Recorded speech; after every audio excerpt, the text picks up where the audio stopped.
Kennett. Today is 8th of March, 1993. I am just going to give you some information briefly about the tape that's being presented. Is about my grandmother. Just some information that I thought would be beneficial to you. She was born in, I've got a Patron, Kansas, on June 14th. Whoop, no. On October 20th, 1894. She was married on June 14th, 1960, in Ada County to Frederick John Clayville, my grandfather. Her father, Ben Rice, born February 24th, 1856. His wife was Emma Odessa Goodman, born in October 23rd, 1863. So this tape was done approximately 1 year ago. I've been trying to edit it and get it right, and I'm not going to get there. So I'm just going to give you the tape uncut. All of you who know her know how difficult it is to get her to get anything on tape. It's almost impossible. She is, I have very few pictures of her that she's not sticking her tongue out on me or frowning, so we were thrilled to get this footage approximately 1 year ago. Let's go ahead and try it then. You'll see the first scenes. The players here are going to be my parents, Fred and Margaret Kennett, and my wife Annette's the camera person, and you'll hear my voice, prompting her. But we try to keep it prompted and going as long as we can, because you know how tough she is. So with that, let's get started. I'm sorry, Sadie. Let me tell you something. You aren't going to get anybody else interested or get them to listen, because you're...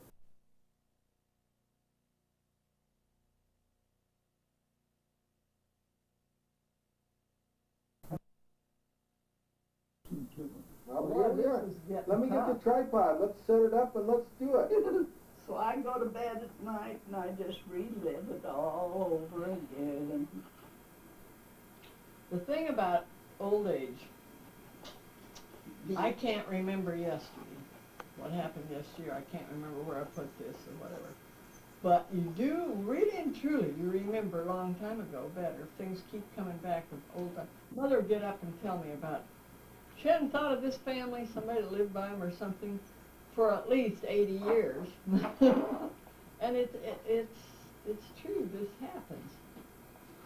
You get the circuits all jammed in there and they go, okay, let's replay this one. That's what it happens. I don't think much of that wasn't strong enough. Well, Grandma, why don't you give me about a half an hour right now and let's play some of this stuff. No way. Well, okay, I'll get the tripod and we'll talk. No, I'm messy with my remembrances. The tripod's gone. It's right here against the counter. Yeah, the tripod's here against the That counter. little thing disappears and gets lost. I'm messy with my remembrances. They come and they go. You wanna That's pretty weak pause to for a you. They second? did was go on their honeymoon in a wagon. Wasn't that right, Mother? You went on your honeymoon in a wagon? Well, they went camping in a wagon. They went up I'll on tell you the what, I can remember my dad wagon. used to take us on Sunday excursions in a wagon. We didn't have a car, and the man next door had a horse and buggy that my dad could rent, and he'd go over and get the buggy, and we'd go for an afternoon Sunday ride in the buggy, and I mean, that happened many... Wait a minute. You were born in 1913, and Henry Ford had built his first car In 1906. Seven, I thought. I said we didn't have a car. We didn't have a car till 1923. Do you want to hear stories about we didn't have a TV until 1956? Now there is Child abuse. That's a new record. that was sure a dilly though, wasn't it? With that big That little one that Frank gave you. thick glass on the front. Oh yeah. What did you say, radio or TV? TV. Oh. I remember the first radio. That was what was. Tell us about the first radio. It was about as big as a TV is. It just came No, up the like first this. radio I had was a little box like this. No, this one we had, where it came up and it was at a point. Yeah, that one had tubes in it even. Ours was a crystal set. It was this big and you had to listen to it with earphones. You win. But Mother, what was the kind that was Stuart Warner? Stuart Warner. See, you remember better than I do. Why should I rank my And brain? it came up to a point, and I can remember we didn't. Did it get have to more than one dial?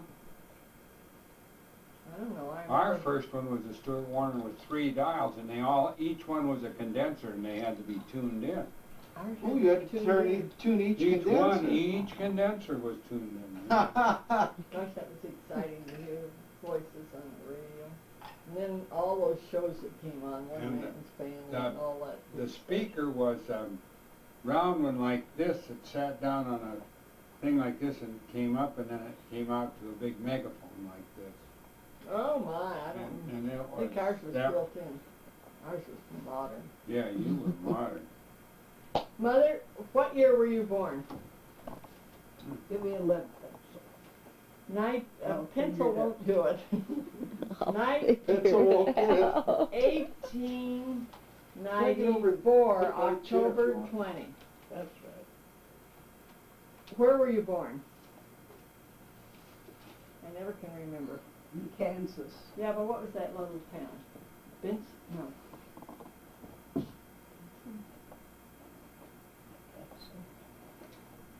When you put me on the spot, that's what Well, just tell us the story about your birth. Did you come easy? What was your birth? Well, I don't remember too much about that. You just don't remember. You were the youngest in the family. Oh, no, I wasn't. Way up there in the middle. I had Name them. Who was the oldest? Nellie and Troy and Chess and Verna and Ina. Then My folks lived in Missouri and had 3 kids. And then they moved to Kansas and had 3 more. And then they moved back to Missouri and had 3 more. Every time they moved, they got 3 more. Right, good thing they quit moving. Well, you only got to you then. You were the next one, huh? After Verna. Oh, no, After I know. Ina. that's right. And then who was after you? Dodie, All right. they were all after me. Harry. That's the trouble. Harry. Harry and Lloyd. Uncle Lloyd. Well, I got the picture to show it all. Okay, we ought to have that on too. So, and that was the truth. The folks lived in Kansas. And then they were married in Missouri, and then they moved to Kansas. And you had a covered wagon. No, What kind of wagon did you ride in? I don't know. But in that stage, I don't know anything about how they traveled. I really don't. Well, how did you travel after you began remembering things? A horse and buggy? Sure, that's what we had a carriage. Did you? Oh, sure, 2-seated carriage. With the top on it, you mean enclosed? Yes. Well, enclosed. I thought it was just enclosed. it just has a top with surrey. No, it wasn't one of those straight tops. It was kind of curved over Oh. like a buggy top. And that was a really stylish one. How many horses pulled it? 2 horses? 2, 1. 1. Depends how many people were in. How much the load was.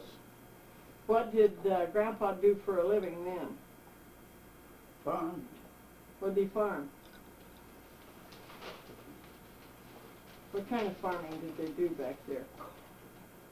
First, he lived in Kansas. They farmed in Kansas, and then he went to Missouri, and he bought this place, which was about, as I can figure it out, it was 1.5 miles or so from Daddy's, Grandpa. From my mother's parents, and that's where we went to school. It was right around the corner from their place.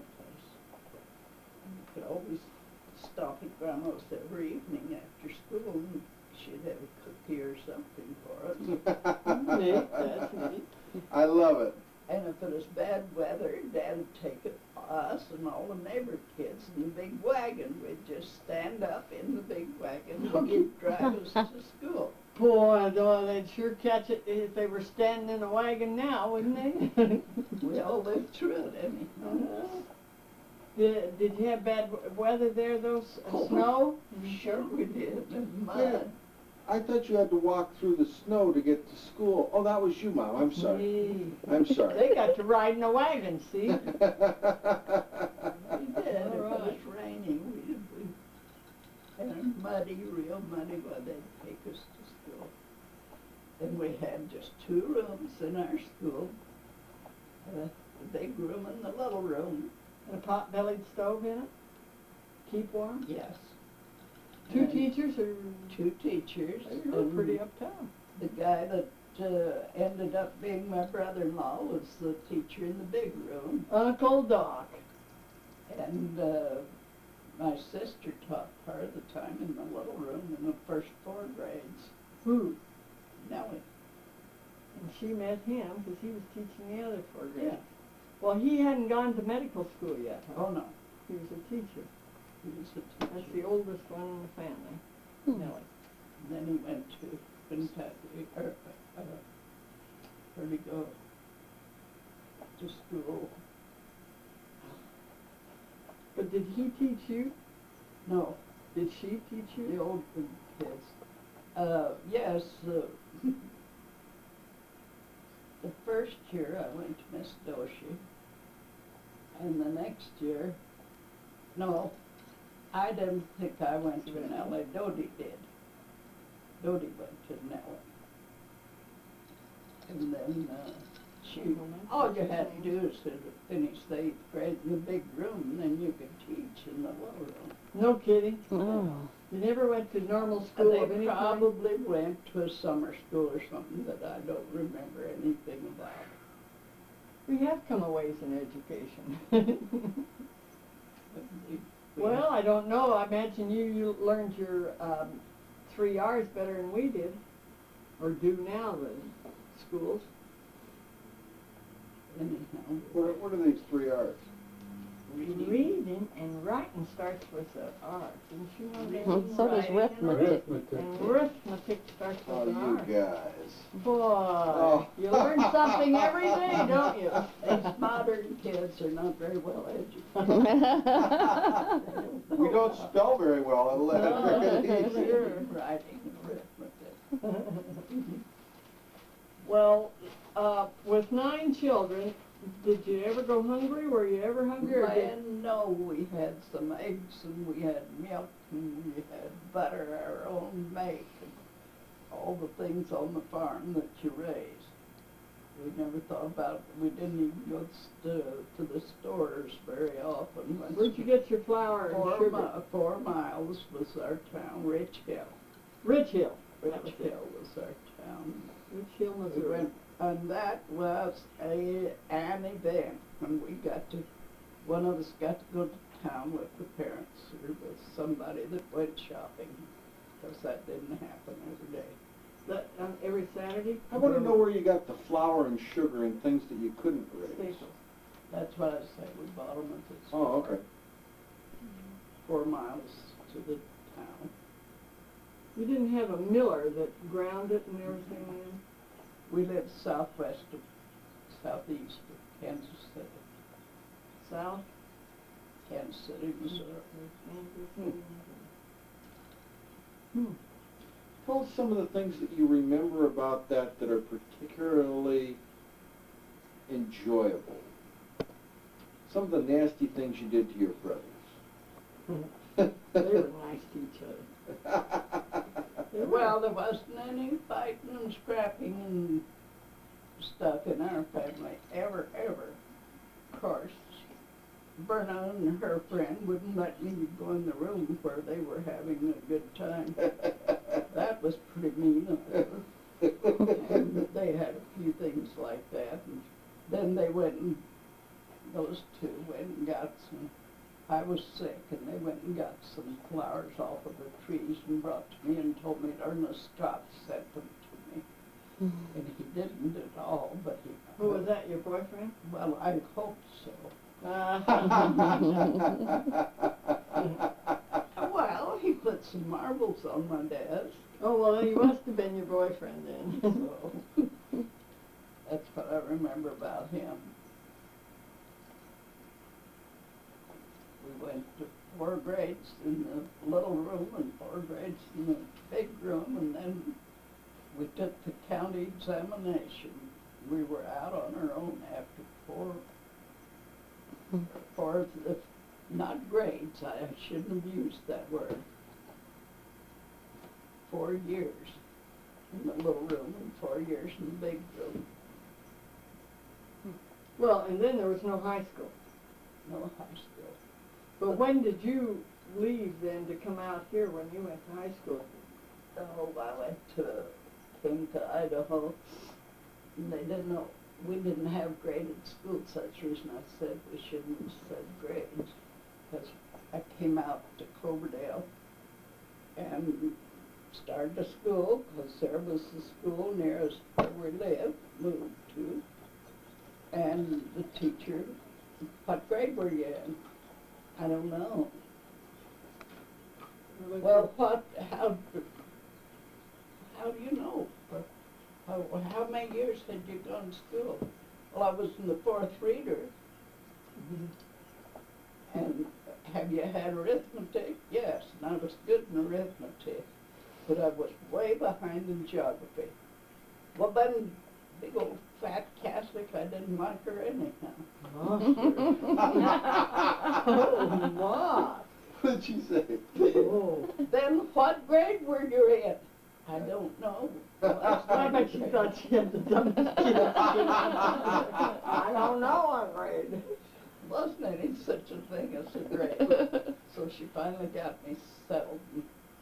And I went 1 year there, and the next teacher was a very good teacher, and I skipped the next grade. So then I was on the road. Teacher was nice because she passed it. I was on my road on to success, and I'd found out I was in a grade, and I skipped a grade. Okay, so how old were you? So then we had the old fat man teacher that didn't know straight up. The school board called him a sheep herder. He lived in a sheep herder's wagon, and his head was so dirty, he was bald-headed, and we'd take turns walking up around his chair to see how if his hair really was dirty. So terrible antics we went through. So he didn't do enough teaching that we could pass our grades. So our sisters and brothers caught up with us. Dodie got up with me, and Carl and I, and Leela caught up with Carl, and Dodie caught up with me, and that's the way we got in the same grade with our sisters and brothers, because we just same as missed that year of school. Then we had good teachers from that on. We even had 3 years of high school in this music school, and then we had to go to boys' school. For your senior year? For senior year. How old were you when you came out here? When I came out to Idaho? Since you won't tell us what grade you're in. How old were you? 13. Oh, you were pretty old. When I came out to Idaho. Yes. Lloyd was 2 years old, or almost 2 years old. Tell us how you came. You didn't come in a covered wagon. Well, we packed Mama and You had a girls. sail. Oh, yes. We brought the horses, some of the horses, and I can't remember whether they had any pigs or not. There were about 5 families of us that came. Why? From that town. Why did they come out? Why did you move? We lived in a, what do you call them now? Poverty-stricken area. You could almost say that. Drought? And so we My brother had asthma, and he had gone with my aunt and uncle to Oklahoma to see if his health would be any better. It wasn't. So then they went to Idaho, and they took him along, and he was better then. And Papa came out here to see about it all with the idea of moving out here. And sure enough, he came up home and told about the beautiful apples in Idaho and all the good things that they had in Idaho that were so much richer than where we lived. So about 4 families got together and rented, or how'd they do it? I guess they rented, chartered car, put their stock in it, and Chess and our kibble stayed with the stock and took care of them, kept them watered, and the rest of us went in the touring car, almost as good as Amtrak. Doesn't take a lot. No. And we had our food in a big baskets and things. We slept in there. We slept right in the train. Slept in these car seats and ate out of the basket. And I don't know how long we were, and I wish I knew how long we were coming from there to Idaho. But you didn't stop off anywhere or get off. You came straight through with the cattle and Colorado and looking out the window and thought this most wonderful place I ever saw. And we ended up at Beatty out there in the side track, and they stopped and let us out of the train beside the track.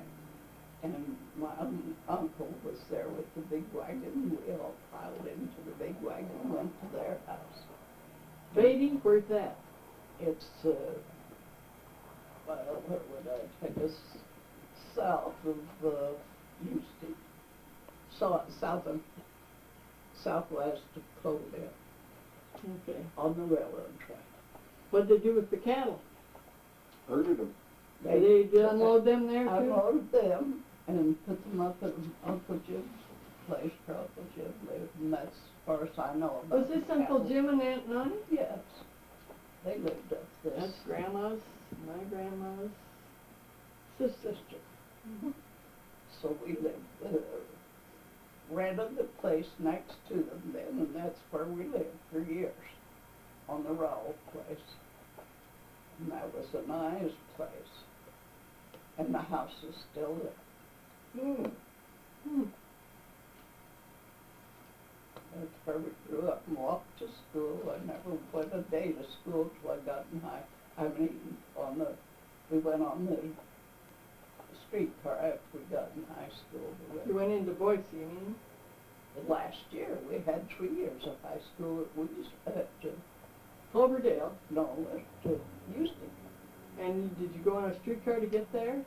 No, we You walked to that one. Okay, you walked. Mile. You just rode on the streetcar. A mile through the snow? Down the Yeah. railroad track. And it was too bad they'd take us in the wagon. Anyhow, that's what we did. Well, and what did your dad do to support this big family after he got out there on this farm? What did he raise? Prunes. Right. Prunes? Prunes, you bet. You bet. Idaho prunes. Prunes was the big thing. That was his biggest crop. He had 40 acres of that, but he had 40 acres of pasture and what else? He had to start on stock, you see, then they had grain and regular farms. And then he was just renting there. Then went down a half mile, north of half a mile, and bought that place was their final farm. And it had a river that went through it. No. Creek. Canal. Canal. New York, I don't know, the Riding no, bog. there's No. no- Most exciting attraction to me. And I'd go out to stay with Grandma and Grandpa for a week or something, you know. And they'd say, do not go down through the pasture to the canal. They were scared, you know. And every time they just sucked me down there, and I'd take, well, I was just washing my play dishes, you know. I was just washing my dishes down there, and they'd catch me down there, leaning over, and this is a real fast-moving, it was a fast-moving river.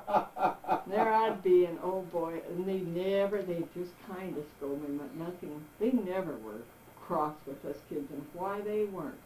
Like the time Grandpa'd say, don't get in the grain. He just had all the grain blown into the silo.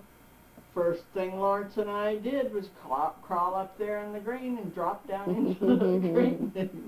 And we'd get in the hay and jump in the hay, and Grandpa'd say, oh, no. And why he didn't turn us over his knee and paddle us, I don't remember him ever doing anything he said. Well, don't you think he did? I told you Never, not to do it. never. Now do not do that. And we never did it again. He almost, well, he did kind of slap me just a little bit.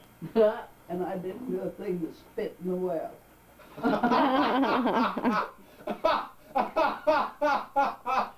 I thought that was awful mean.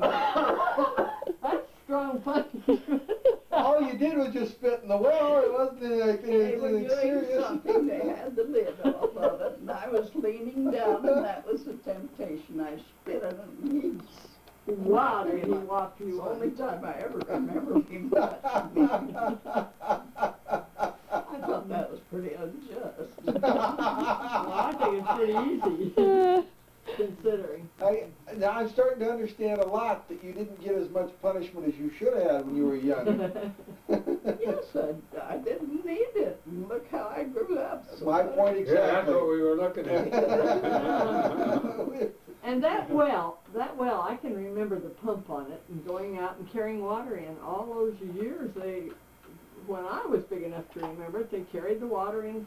You'd go out and pump it and take water in, and then Saturday night In the was water bath time. In the water bucket. In a water bucket, and everybody drank out of the same. It was a Dipper. dipper. You all drank out of that.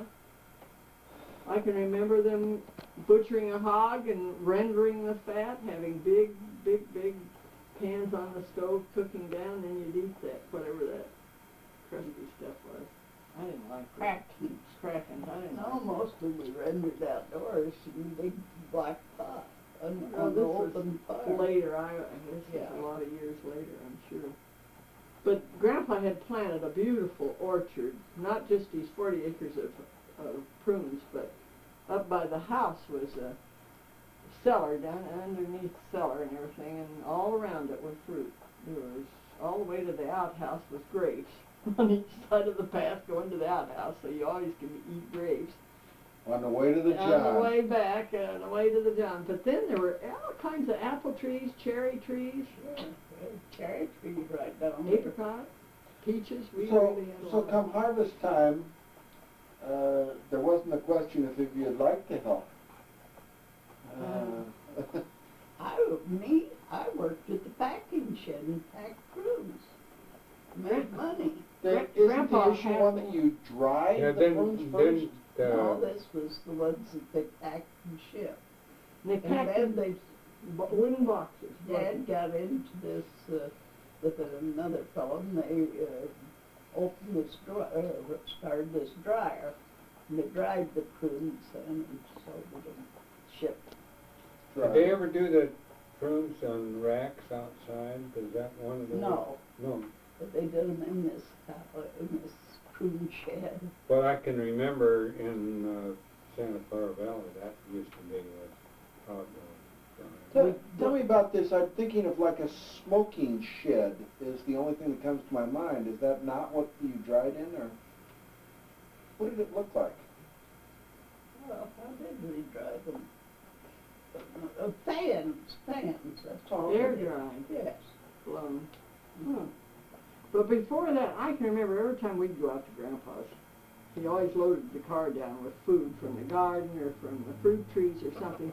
But whenever we were out of prunes, we always got a box, and it was a wooden box, almost like a lug box, not quite as long as a lug box. It was all wood slats, and they lined it with a wax paper. and put layers, as I remember, it was layers of prunes in there. And just to take home to camp? No, we took the prunes home to eat. Oh, yeah. Yeah, Were and we they- had the dried ones were packed the same general idea as I remember, were wooden boxes of dried ones. Okay, so while you were going to school, you would basically work, you know, during the summertime in the harvest and the packing shed. Yeah. And the packing shed consisted of, you just took the prunes, put them in the cases and sealed them? They had a great big shed. What do I say? Sheet iron. Mm-hmm. Corrugated. Corrugated And, wooden shed. All around the sides were benches, you'd say, with a box for me and a box for her and a box for her. And the boys brought the prunes and dumped them into the bin beside us, and we sorted them and packed them like this. 4 baskets this size in a crate. And then they carried them off and piled them back here, lidded them, and then they were finally shipped east. You sorted them by size or by Yes. quality? Oh, yes, by size. They, you put 6 by 6 or a 5 by 6 or what did I say, 6 by 6 for the small ones, 5 by 6 for the big ones. And occasionally you got a box of 5 by 5s. Big You had to holler what you had. 5 by 5s. And the boys would come and pick them up then? They'd come and bring us some more until Oh. we packed got our crate packed, and they'd carry it off. No conveyor belts or anything? No, they just dumped them in there, and we'd sort them sort as you went. You packed the, like I said, by size. So what did that pay? 10 minutes, 25 cents a day? no, so much crate. Oh, depends on how Well, fast you Yes. work. Some were faster than others. You were the fastest, though. Well, I'd like to say that, but I don't imagine I was. I had a lot of talking to do. We did have lots of fun. You joked and talked to your neighbor. Did your sisters, brothers all work down there? No. The brothers had to work on the work farm, with- didn't they? Yes, they were older and worked on the farms. Well, they'd haul the prunes. I remember that, how To they the hauled them. sheds. They had sleds. Went through the Oh, orchard we on brought 'em- sleds. Yes, after And the picked up the pickers, boxes and put That's them on right. the sleds. pickers put them in there, and then they brought them, put them on the racks and took them to packing Took shed. at a time, Then Pop got interested or had an interest in a dryer. Meridian, several of the men went in and started this prune dryer at Meridian, and that was a pretty good thing. Well, that's what he retired on. This is, but to think of raising 9 children and traveling out here on a train, can you imagine how that must No, I think of the 9 children eating prunes, and that explains a lot about Grandma, too. Oh, prunes. We're getting some real insight here. Yeah, uh-huh. Boy, the food was sure good over there when I'd get to go over there. I just loved it because they butcher, you know, and have all the good food, and Grandma always baked a lot. Hey, we were talking about the smokehouse. Is this where the smokehouse that you were talking about was? No, I don't remember the any- smokehouse was out in your own yard. It was a building for, and I don't remember too much about how that was run, but anyhow, they built fire in there somewhere and hung the meat up, Mm-hmm. the hams and shoulders, and Sure. the sides, they were all hung, and then they started this fire and it smoked. Yeah. I think this would all be Preserved. called coal smoking, because it lasted a long time. It lasted you all winter, didn't it? It was preserved, the meat. The meat, you be blessed. Yeah. Oh, yes. Yeah. No, but Then we got to where we painted it, and that's what I did when Dad and I had this other farm, the steel place. We had butchered our own We had them out there in the screen porch, and I used this liquid smoke. Mhm. Never dare, so I had to go over. Okay, so we're up to about graduation from high school. You've gone to Boise High on the streetcar. Tell me about the streetcar. It was electric? Yes, Okay, so it was overhead. trolley. All right. It wasn't a towed one by horses or No. It stopped right out in front of my house. I got up every morning at my senior high school. I got up every morning, made biscuits and set the table, got breakfast started, got my school clothes on and ran out in front and we had a little station out there and on the streetcar track and rode to town, to Boise High. That was just 1 year. I had 3 years at Usick, our little neighboring. Do you remember what the streetcar cost? Well, I know that I never could figure out where Papa got the money to pay for it. He would give me enough money to buy the ticket book for I don't know, a week or a month, but it must have been a week. And I always wondered, where did he get the money? Pay for Sold it. some prunes. We had nothing to do with the money. We didn't know where it came from. We just took what we got. But you had money from when you worked. No. What did you do? Oh, yes, that came up from my music lessons. Your That's music why I'm lessons? such a musician. Tell me about your music lessons. Well, Papa wanted us to have music, so he bought us a beautiful piano, which is now in Lois's basement. She wouldn't let us We had sell it for years. it, and she still won't part of that piano. But anyhow, we walked a mile down to Mrs. Yost and carried our music in a music roll and took our music lesson and came back. And I was very good when we had the recital. I played clear through my piece. We had to go out in front, of course, and play. And I played clear through it. Didn't know where I was, and I started over and I played it again. I still couldn't figure out where I was, and I finally quit and went and sat down. That was about the way my musical information turned out. And I wanted to be musical so bad. Dodie was really musical, and I wasn't a bit. Something interesting in the farming bit.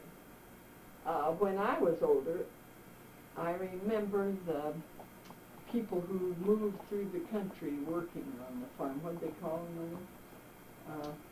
Thrashers. They'd come and pick the fruit. Mexicans. Yeah. No, they weren't Mexicans. They'd come They'd come and from pitch their tent out on your property around here. property if they wanted to, and pick the prunes. They had a whole bunch of kids always. When they were done, when that crop of prunes was gone, they moved on for some other. They were just like the, what do you call them here? Ceros. Migrant work. Do they have, Migrant workers. do they have green cards? Migrant workers. That's it. You got it. Migrant But a workers. lot of it was done by local people. But I remember wasn't everybody that had a prune orchard. Grandpa Clayville had one, and my dad had one. So we knew a lot about the prunes. Grandpa Clayville's business was a big tank. He sprayed everybody's prunes from orchards. He was a sprayer. And he had this great big thing that pulled by big old horses. I remember how big those big old white horses were. And he'd go around spraying. It smelled terrible. Ed and Dan. Yeah, the horses name. But anyway, that was how he made his extra money over and above farming. He was a sprayer. Grandpa had him come to his place and spray. He had But those migrant workers, every once in a while, they'd get some that snitched stuff, but usually you furnished them milk and eggs And of course they'd come up and get water, but they camped down in the orchard down there. I can always remember that, but I was never to go down in there for sure. And I didn't, I was kind of scared. Loved the milk and eggs part of it. Yeah. Milk and eggs is always But good. you didn't feed them, they just cooked their own meals. Yeah. Because I Ate 'em remember, off Oh, and we then always move had on. some hired. I have a couple of cousins came out from Kansas, landed at our place, of course. And so they worked for us by the month, week or however month, I guess, during the harvests. That was in the early years. I'm reminded of Grapes of Wrath in the families and tents part of this Yeah, story. that's right. It's just the kind of people that were moving across the country at the seasons, you know, and they'd come and that was the kind of people they were. When I was in junior college, Floyd had a Model A Ford, and we went out and were migrant workers and worked in Ventura for one consecutive day. and we picked apricots, and we picked that, and we picked and we picked and we picked, and we hadn't got enough money to even make it worth our while to get to Ventura. And Pay the so- gas to Ventura. So we thought, hey, wait a minute, this is not for us, you know, and we loaded up that night. We didn't even undo our bedrolls. We went on home, and I mean, You and who else? we didn't Floyd. say anything Floyd. more to the guy that hired us. We just Floyd. Everett. we just took and put the boxes in the back of the car and took off. We took a bunch of his fruit. So he didn't pay you. That was We the were day. never paid, no. So that's where your kids got their That's dishonesty. it. That's where Margaret got the pea picking stuff. Yeah, where she goes out to the pea. That's where she got the urge. I know the story because Bertha told it to me about you spending time in the slammer. The 3 days in the slammer for I only spent 2 days. and the judge said it was either $20 or 2 days, and you took the 2 days. I'll bet he wouldn't let loose of his $2. I didn't have it. $20, I think it was some outrageous amount. For what offense? We didn't ever hear this. Yeah, what did you Well, I was on making a left-hand turn off of Wilshire Boulevard, and a guy that came tearing down Wilshire Boulevard, just going like nobody's business, and he slammed right into the left side at the Ford that I had. And then he, because I was making the turn, it was my fault. And so I then sold the Ford and paid him. Was that a Model A? Yes. And he then the next thing I knew, I had a citation. And I mean, there wasn't even a policeman on the site, you know, I mean, they just, so I went to court, and when I went to court, why I explained to the judge that I'd already taken care of getting the guy's car all fixed, and everything was all in great shape, and that things had all been taken care of, and it was all taken care of. And he said, but you haven't paid your debt to society, and so I want $20 or 2 days in jail. And I said, I don't have $20, sir. I work at the Times on the weekend, and I'm going to school, and I don't. And he said, okay, go to jail. And they took me right to jail. Did not pass go. Mother, after you graduated from high school, what did you do?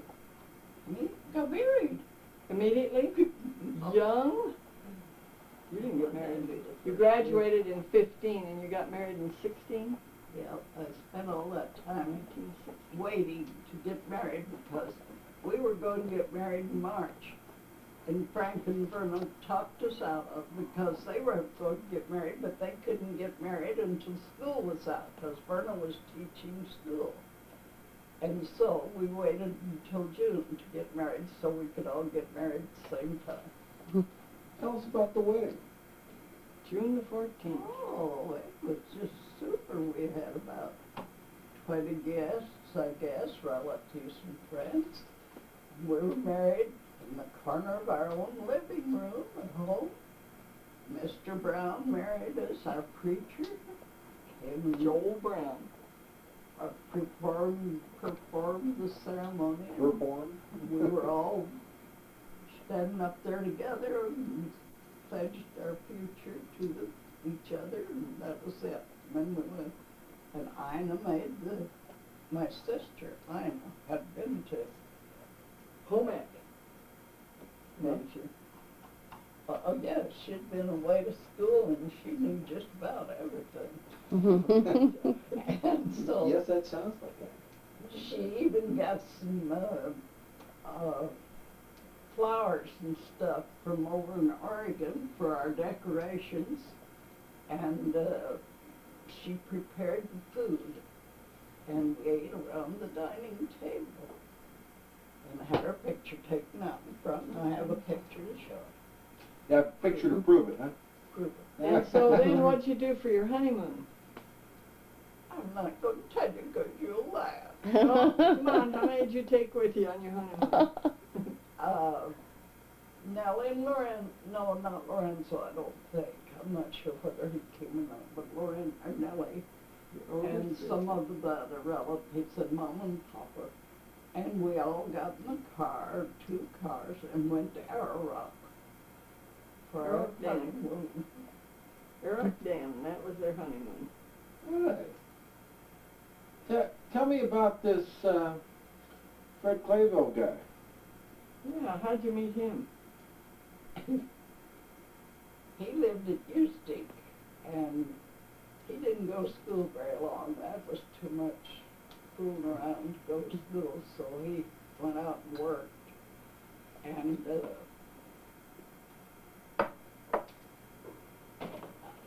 then he got this job at the Boise Grocery,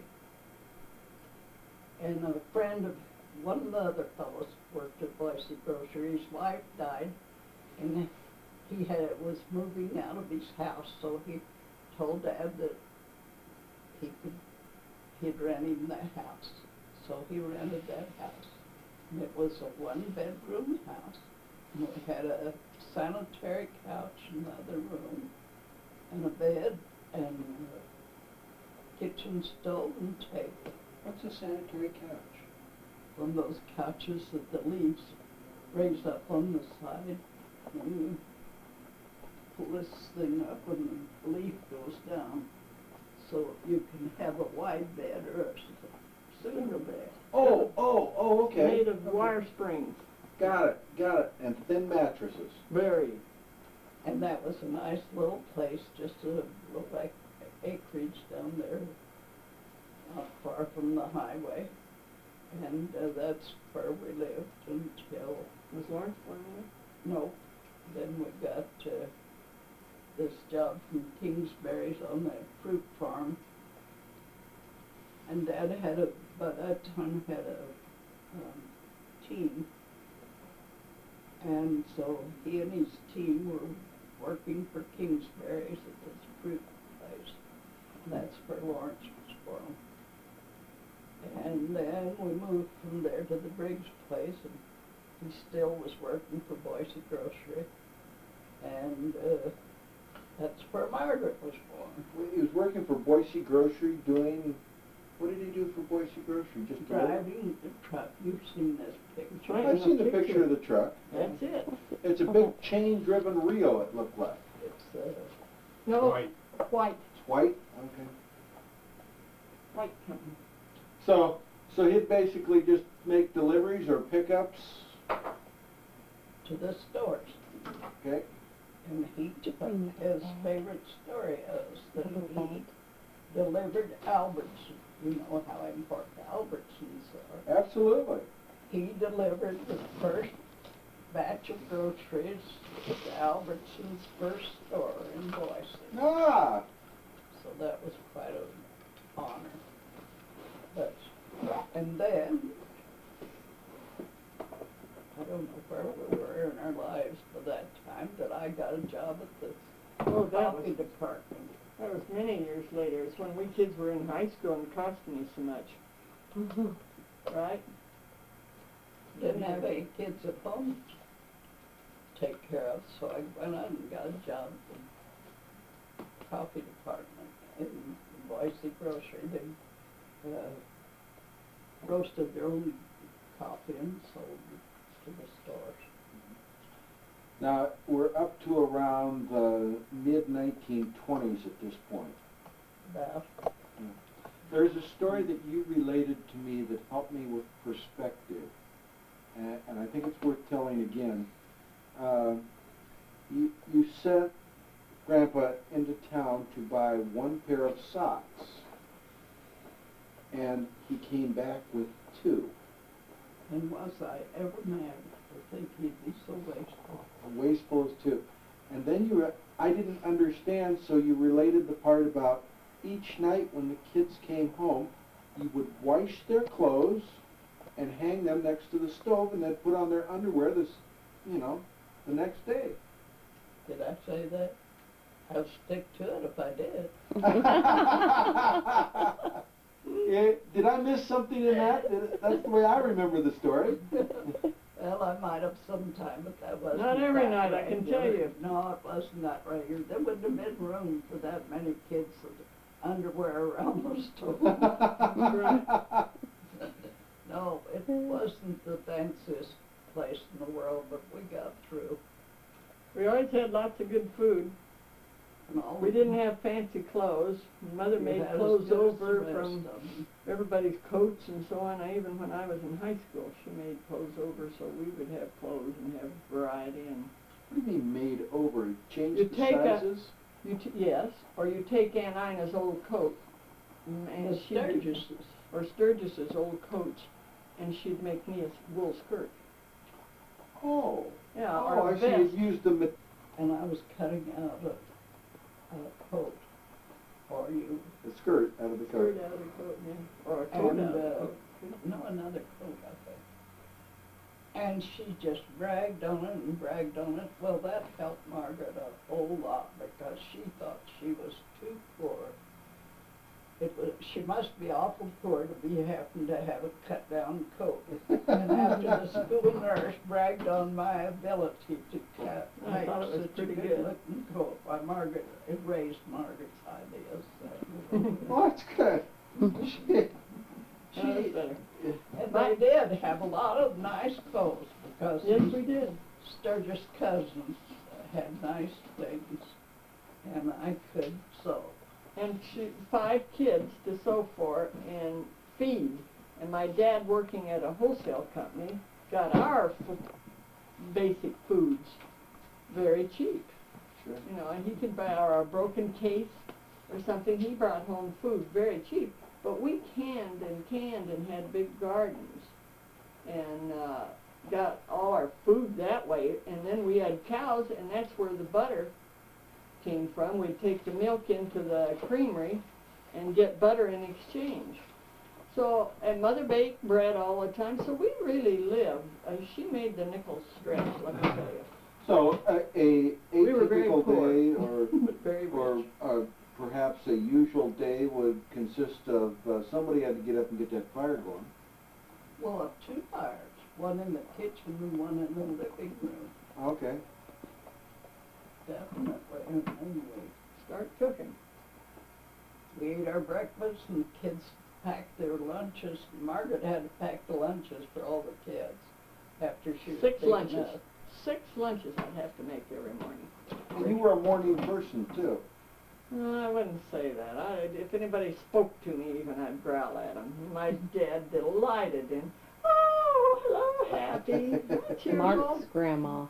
Oh. How I could be an early person now, I don't know, but things sure got changed after I married old Happy Face over there. Good morning.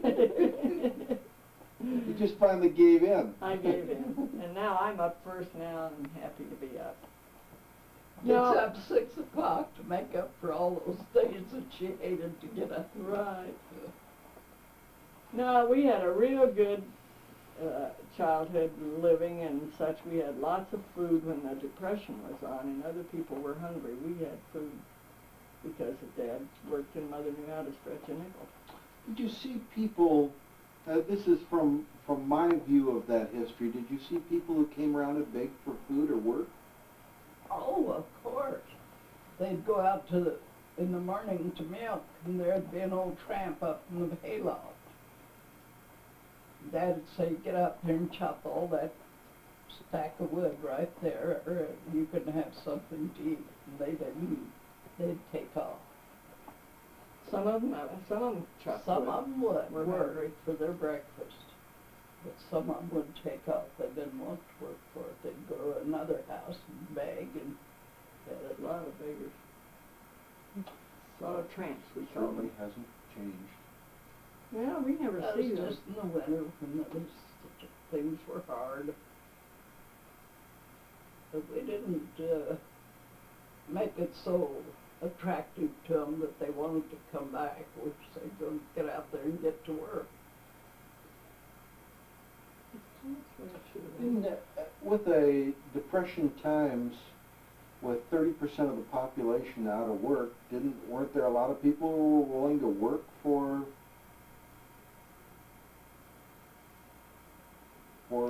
meals?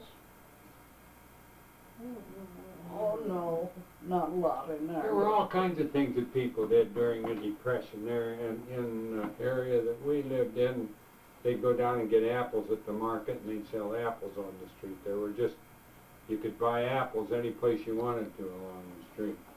See, we People lived in selling a them out farm of a box. country where and- things were raised, Yeah. where they could get food. The people that lived there didn't have to suffer No, anymore. there was no problem in the country. We used to have people come to the door and knock and Mother would give them food. And that's in the city. Yeah, and they'd say they were hungry and they hadn't had anything to eat. And my mother would say, share what we had. But we didn't have very much. We ate a lot of beans. And then my dad, I'm never sure whether he lost his job or whether he just quit, but he opened up his own business on the back of our lot. And we had a big double garage that didn't have a door on one side, it was just all the way across. And so Dad built a shop in that area. And he had his lathe and drill press. Well, the drill press we had I know was the drill Dad's precision drill press. And What kind of But work? excuse me, you have to describe this precision drill press, the one with the leather strap that ran around the top. Whatever happened to that? I gave it to across the street. People across the street. To In Riverside? Yeah, people yeah, in why Boyd's can't I house. say his name? Yeah, the people in Boyd's house. Oh, you mean Lowry? Lowry's, yeah. I don't know what he ever did with it. He said that he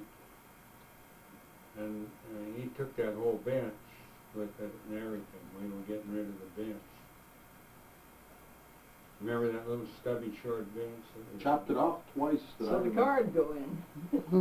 Well, Nuts So, Annette, I suppose you were raised with the silver spoon in your mouth. on a very small farm. Oh, by the time I came along, we didn't have cows or pigs, but we did have chickens. And I Oh, was, we had chickens. We raised chickens until the world looked level. Tell me, let's go back to some of the Depression years just for a minute. Now, Mom was about 40 by then. I'm trying to, Depression now, what year 19, would we call that? 1929, 1930. through 35. I went away to college in 36. I graduated in 36. But in 1929, 1930, 31, I mean, we were in high school. 32 I went to high school, but I mean, here's Lawrence was ahead of me, Howard was below me. Talk to me about a political feeling that was happening in those years. I mean, didn't you have the concern, and I'm not trying to put words in your mouth, but didn't you have a concern that the country wasn't going to make it? Well, Never did, I ever I did. don't think so, no. It was just, the big shots were going to work it out. We were hoping and doing our best in a small way to keep the country going and not give up. I think that was just about, I know, I remember very well when Dad came in and said, we're going to have to pay those men. He had the men doing the hay. He said, we're going to have to pay them $5 a day. No, we can't do it. I knew we couldn't do it. $5 a day for working in the hay. All day in the hay, and 10 hours in the That was a big jump. But that was when the prices were raising. We would borrow money in the spring to buy the food for the cows and the horses, and then in the fall we'd have it put back in. It just rolled around and around. We never got ahead very much. Finally we bought a car. You had the truck before that Fred used to bring home on weekends. That my mother used to drive. from work, that little truck, it was a Model T with 3 pedals in it. That's how I learned to drive. Farm? Yeah, we lived in Whitney. Yeah. That's where We I had a learned to drive. car I was when 10 we lived years up old. with me, though. 10 years old you were driving? Oh, just out in the backyard. Up on the hill to take the trash or something. That's when What did you do with your trash? Dumped it up on the hill. We used to dig a hole in the backyard, fill up to when it got full, why we filled it in and dug another hole. That's the truth. We took it up and dumped it probably where your last house was. It was up on the hill. All of our houses where there was no sewer systems, they were on cesspools. That's how I Well, learned. so was ours. Many a one, if that wasn't the torment of your life, was a cesspool. We were always having trouble with cesspools. So You're indicating that you had indoor plumbing. Yeah, we did. We didn't right at first when we went. We didn't have a toilet inside. We had cold water running inside when we first went to the farm. when we went to the farm, there was a bathtub in there, but it wasn't connected. But no water. So It was in the pantry. Well, it turned out to be the bathroom, but they had set the tub in there, but it wasn't connected, so it was a while. So kids had to take baths in the wash tub. And so we had a conference this night over how we got along. This was right at first experience with the wash tub. And Howard said, well, I didn't have any trouble. I just sat down there and hung my feet over. We just about died. He didn't get his feet in the tub. He didn't even wash his feet. He sat there with his feet hanging over, taking a bath. So we always teased him about that. He didn't have any trouble at all. So we put up with a lot of things we learned, and finally then Dad got that tub connected then, and we had So But now we you carried had the, hot water in there though. oh, but so it the would drain rain. was connected. And the cold water was in there. Okay, now But that, there wasn't- where did the cold water come from? You were on city water, or you had a tank up on the hill? We had a well. Okay, you had a well. What did Right you do for outside pressure? We had a well with The a pump. pump right outside the door there.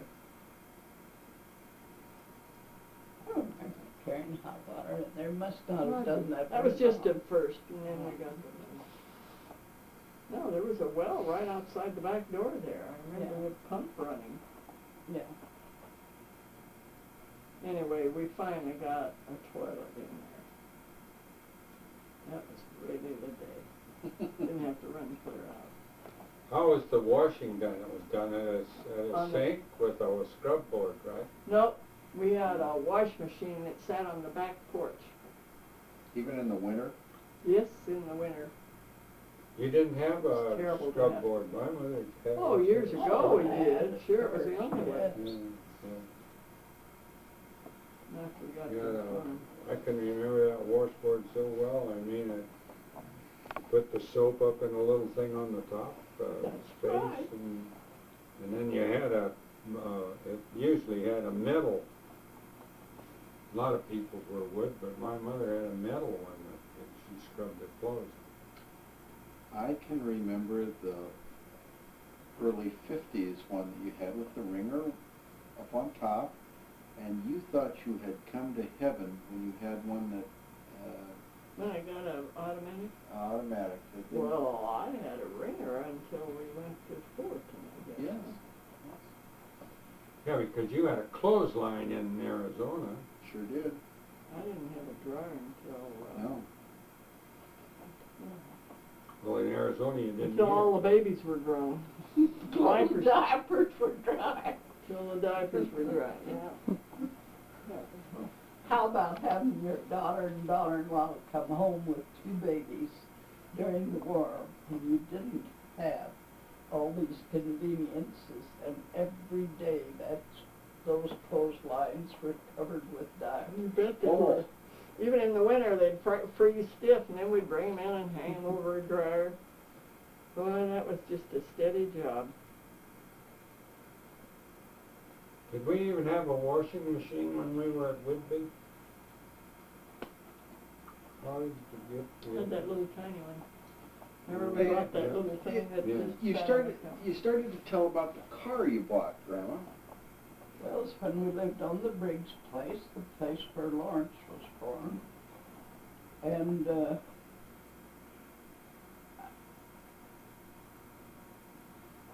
Dad's cousin came out to visit us this evening. He lived downtown. That was George. Yeah, George and Bertha. George, wait. And so Dad bought this car. Now, tell me what kind of, not a Ford, but the next, Dodge. no. Stupid. Maxwell? Maxwell. That's Oh. the one that sat behind the barn we played in. Yes. So, yeah, that was Max. The back touring car. A touring car. And so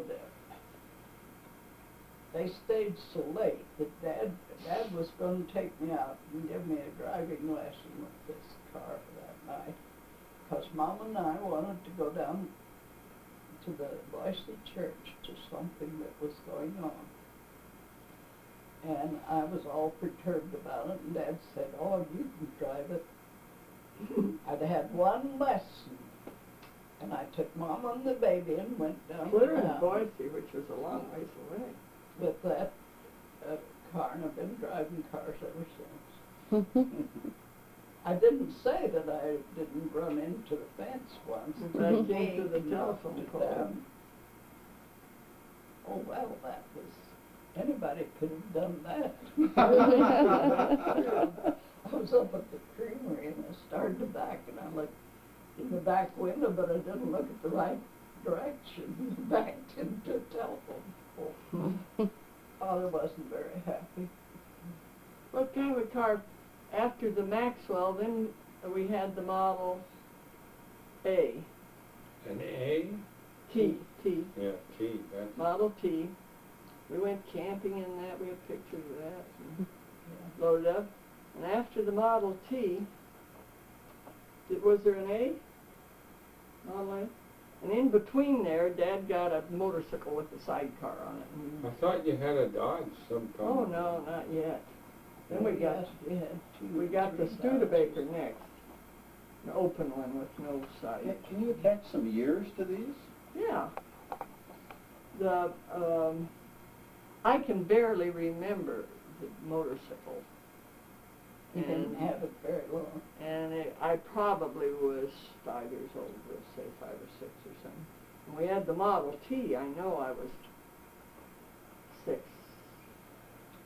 Well, Well, I was born in 1918, and we never got That'd a be new, 1924.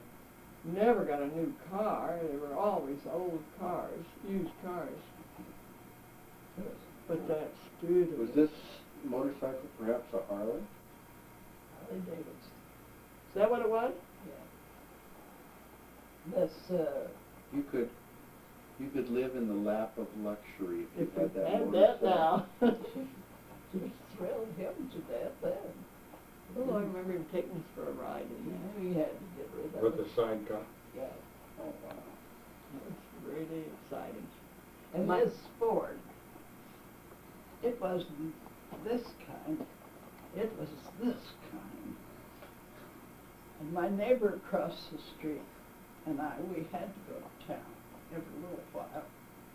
She'd hold the baby, and I'd crank the car. So we went down there one day, and I thought she'd try to do it that day.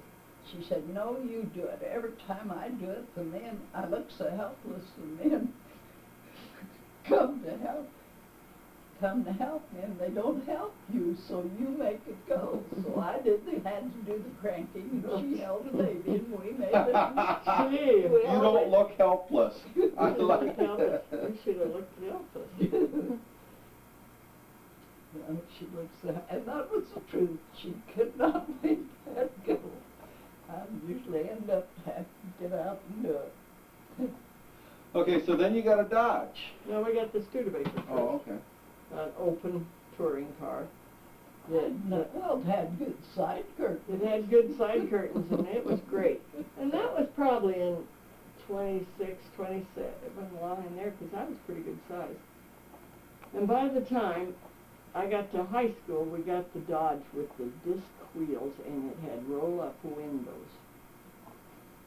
That's Wow. about the time what Margaret wants to quit talking about cars.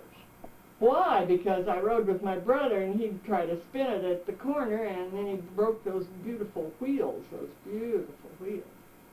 After that, we got a Plymouth, didn't we? And that was when I crashed into the back. I went home from college. That was a long time after. Went home from college, and I was waving to everybody on the street and looking at everything, and wham, into the back into somebody, and oh, my brothers almost killed me. I ruined the lights. They had fog lights on that car, and they were sure mad at me because I broke the fog lights. Get it in the front of that Plymouth. You mean when you had the wreck downtown? Oh, well, that was long before that. That was after I first learned to drive. That's when I had the wreck. That's when I was 12 years old. Dad let me take the car by myself and made me That promise. was my fault. I was sick. I said, I cannot go. I said to Dad, I cannot take those kids tonight. Halloween party I at the just church. can't do it. And he said, okay, let's let Margaret do it. She's done it pretty well. Now let's let her do it. Margaret, you just come straight home. You don't do anything extra. 12 years old. You don't take any kids in the car with you, so she leaves the church and loads it up with a bunch of cars, kids, and was so excited she went right down the busiest part of town in a car. Well, Rachel always got me in trouble, and Rachel said, I need a mask. And I said, okay, we'll go down to Tillotson's drugstore and get it. And we just went She down. wasn't even supposed 12 to do years one old. thing, only come straight home with that car, but yes. Didn't have to have license. What about the other people that you hit? Didn't you? Oh, they have were any- pretty mad. Yeah, but I mean, Rolled it him doesn't over. sound to me like, He rolled over on each side. He was coming so fast down that street, and it started to rain, and I got all confused with the raindrops and everything, and I started to cross the street, and I was barely going, but I kicked him, and he just went over on each side, and the men all pushed it back up, and I called Dad. He was in bed. He came. I don't know how he got there, but he came, and of course I was really broken up because I had done something wrong. Besides, I was never going to drive again. Never. Well, she's been driving ever since. She never stopped driving. Yeah, I did for a day or two, and my dad made me get in and drive. The car was all right. We drove home in it, but it had a pretty good dent in it. How did he go down there? I can't. I don't know how you got there. I remember you. I waited at the drugstore, but I sure was scared. 12 years old, I can understand that. I was pretty dumb. Well, Okay, so Anyway, Mother and Dad had an awful lot of trouble with 5 kids. Let me tell you. it sounds to me like you were the majority of the trouble, Well, you too. let my brothers tell, and they'd say so. you know how many They'd love How to tell many you. hours she has sat in the car waiting for the rest of the kids to get ready to go Sunday school So I could drive. drive. So I'd be ahead of my brothers. She'd go out half dressed if it necessary and get under that in the car. wheel to keep the boys from getting out there first. I did. Well, I did. With that kind of perspective, when you were growing up, just give me a hint why I couldn't get a car. Because she knew Because what I happened. know what you'd do like I did. You'd act like I did. Why do you think you worry about what your kids will do? Absolutely. We had some old-fashioned idea of you shouldn't have a car. We'd keep the car and have control of it, and you could borrow it and all that. But we really had an old-fashioned idea that kids shouldn't have cars so early. Okay, after the Studebaker, what came? The Dodges? Yes. I don't remember anything between there and that, and we had Dodge and Plymouth from that on.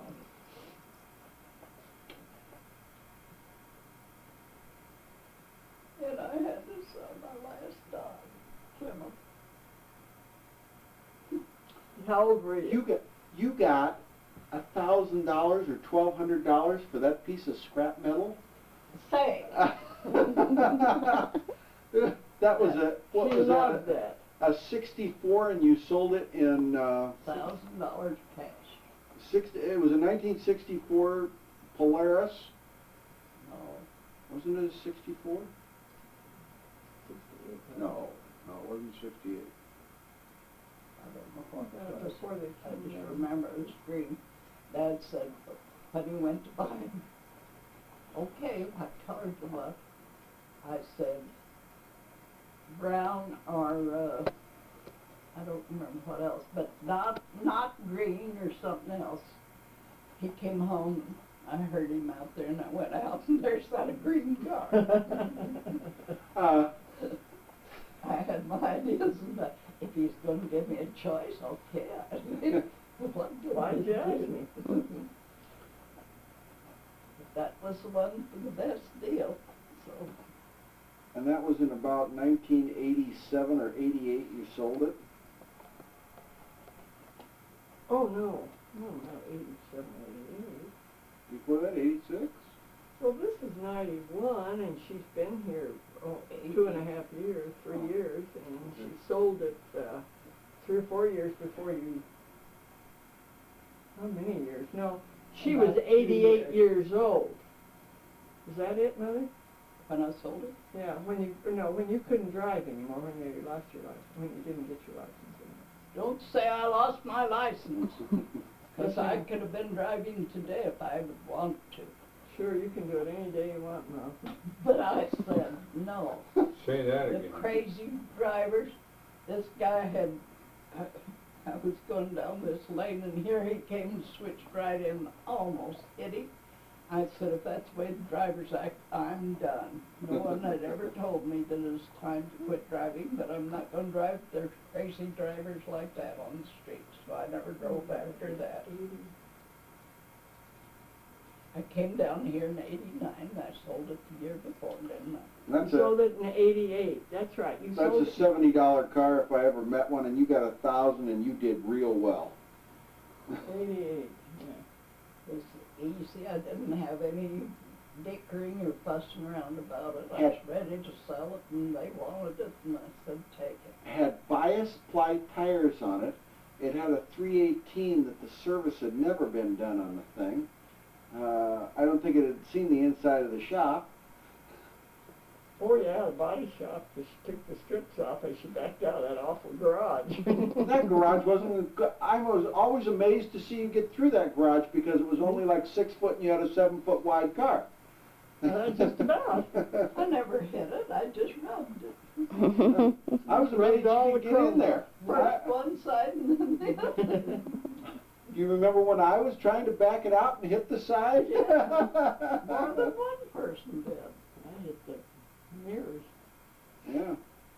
I hit the side on the back corner trying to get that I thing out of always there. wanted to take that division out between the doors.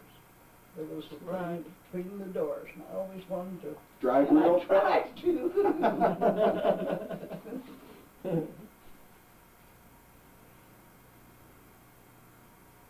Anyhow, my driving was a happy experience. I was always glad I could do it. She always picked up everybody along the way to take everywhere. So I felt very confident. I had driven, that was another thing. When we had the horse and buggy, Papa wouldn't let Ina drive. He'd say, let Lori do it. And so he had a lot of confidence in my driving the horse and buggy, so I always did that. So you had confidence. So I had built up confidence from that, so when the cars came up, Dad gave you one lesson and that was it. well, I didn't say I didn't make a few mistakes. I believe I've had more accidents than you have, Grandma. You probably were in a bigger hurry than I was. I don't bust them up on a regular. My wife does real well at that too.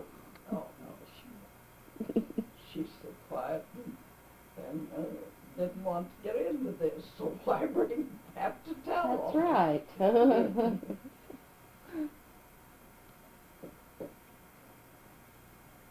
kids, the things they did do to the car. Such as?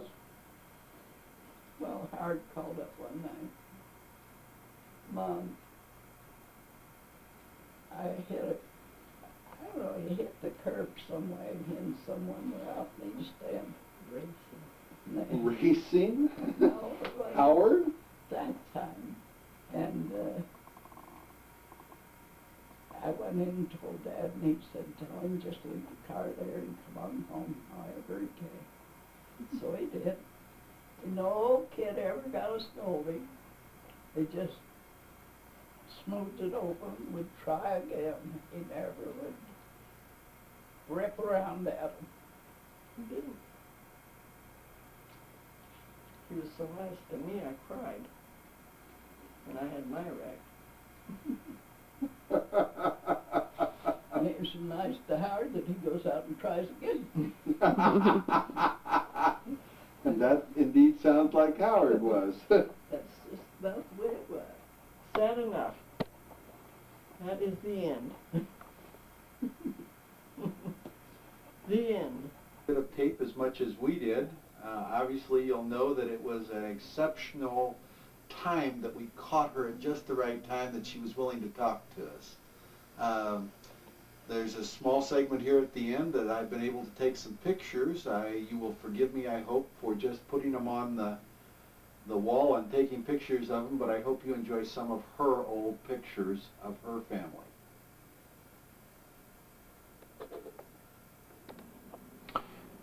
Here's one of Fred and Lora in 1916. A handsome couple, no question about it.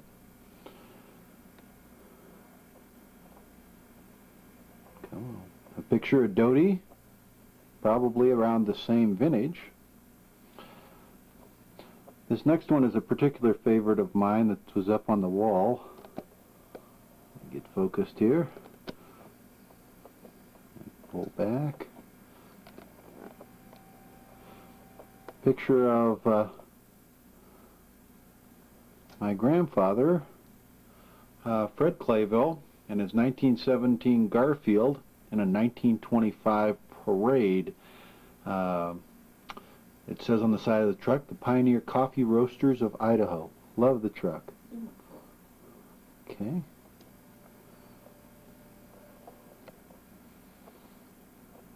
Love that man. Picture of Uncle Lloyd. Let me get a little closer on that one. Handsome. Handsome. Now I know where I get my good looks from. Okay. And then down here is one of Ina and Lora in Council, Idaho in 1950 on the bridge there. Back a little.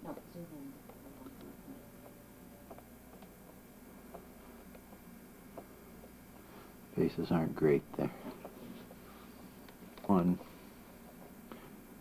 Here is Fred Clayville and Archie Scrivner in a picture that's dated 1957. Don't you love those fish? Okay. And across here is a picture of the Clayville family. Let me get up a little closer there.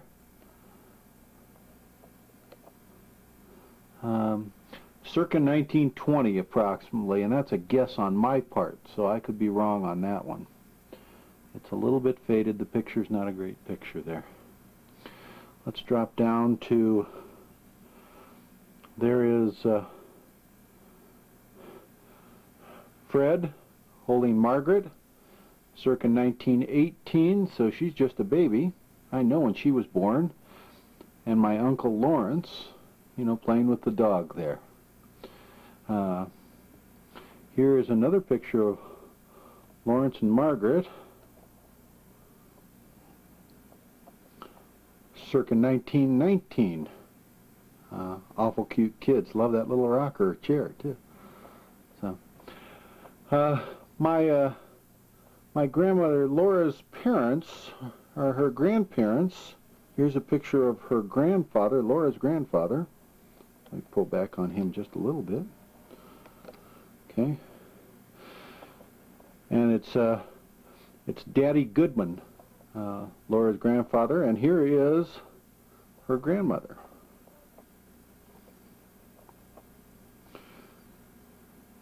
So I'm sure she smiled also when the camera wasn't on her.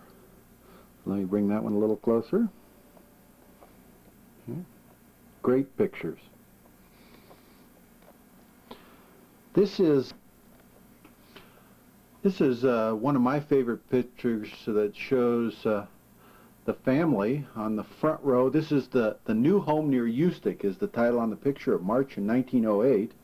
The front row is Chris, Harry, and Lloyd. The middle is Papa and Mama, of course, from Grandma's view. And then the back row is Lora, Ina, Dodie, and Troy on the far right there. I really do like that picture. I'm going to show you another one right now of the same family. I think they just moved forward. It was taken in the same era at the same time. Let me pull down to it here. Just a bit crooked. Which is a little better shot of the house. I'm going to do a little bit closer up on the family now that you've seen the house and the tree. See if we can get some focus there.